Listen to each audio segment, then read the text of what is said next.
Well, I thought it was a terrible thing when she ripped up the speech. First of all, it's an official document. You're not allowed. It's illegal what she did. She broke the law. But I haven't been asked the question other than a lot of people that viewed it. They couldn't believe that she did it. I thought it was terrible. I thought it was very disrespectful to the chamber and to the country. And, you know, look, I got very high marks on the speech, and I didn't know she did it until I was walking out, and some of the congressmen and women were saying, "Can you believe what she did?" But I didn't know she did. Are you really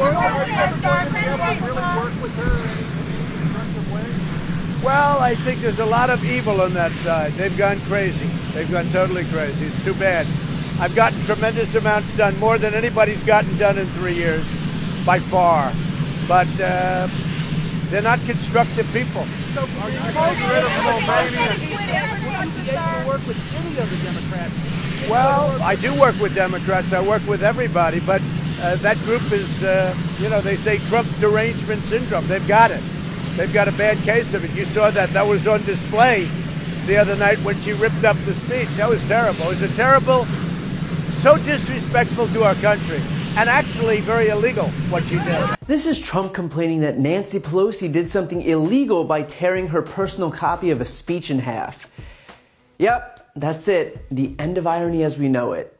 Been a good run. Now, I'll get to the legality of Pelosi's actions in a moment, but first, I feel like the most important point to hit on here is this.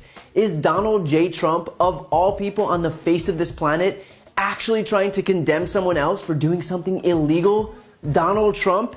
He could bear witness to a carjacking, into a bank robbery, into a high-speed chase, and he still wouldn't have a leg to stand on in terms of calling out anyone else for breaking the law. This is a guy who is physically incapable of not committing crimes. A guy who is fresh off an international extortion scheme wherein he tried to bribe a foreign leader into giving him dirt on his top political opponent and then orchestrated a large-scale, top-down cover-up to prevent anyone from finding out. The single most lawless president that the United States has ever seen. And him trying to call Nancy Pelosi out might make him the most hypocritical one, too. As for the Speaker of the House, no, she did not break the law. I'm not sure who doesn't know this, but it just so happens that tearing a personal piece of paper in half is not a crime in this country. But that hasn't stopped Republican lapdogs like Matt Gaetz from claiming that she should be punished. I will be filing charges against Nancy Pelosi in the House Ethics Committee. She disgraced the House of Representatives, she embarrassed our country, and she destroyed official records.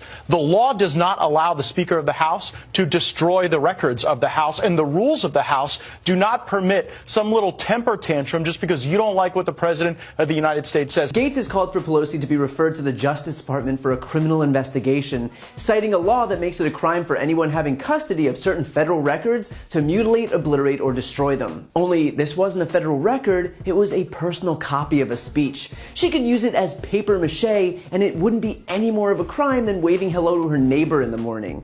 But then Matt Gaetz isn't so much interested in facts as he is desperately groveling at Trump's feet for attention. But what's especially ironic here is that when it comes to destroying federal records, we have something called the Presidential Records Act, wherein the White House must preserve all memos, letters, emails, and papers that the president touches, sending them to the National Archives for safekeeping as historical records. But Trump rips up his papers when he's finished with them, throwing them in the trash or on the floor. Yet because that was a violation of the law, staffers are forced to collect the fragments of paper and tape them back together so they can be properly filed away at the National Archives. And yet, strangely, I haven't heard a single word from Matt Gaetz about Trump's attempts to violate the law on a daily basis. Especially considering if he was that worked up over Pelosi shredding one single personal document, I can't even imagine how upset he'd get over documents that are actually meant to be preserved as historical records. And look, all bad faith arguments by Trump's mouthpieces aside, the president is mad because he got upstaged at his reality show of a State of the Union. That's it. He was outmaneuvered on national television, the only platform he actually cares about. Just like last year when Pelosi's clap stole the headlines.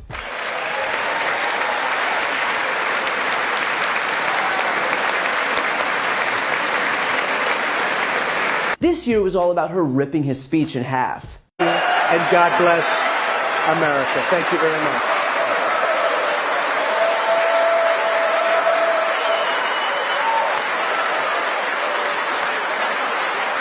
Granted, while Republicans' heads are exploding over this, it's probably important to remember that the entire event began as Trump snubbed Pelosi when she offered him a handshake.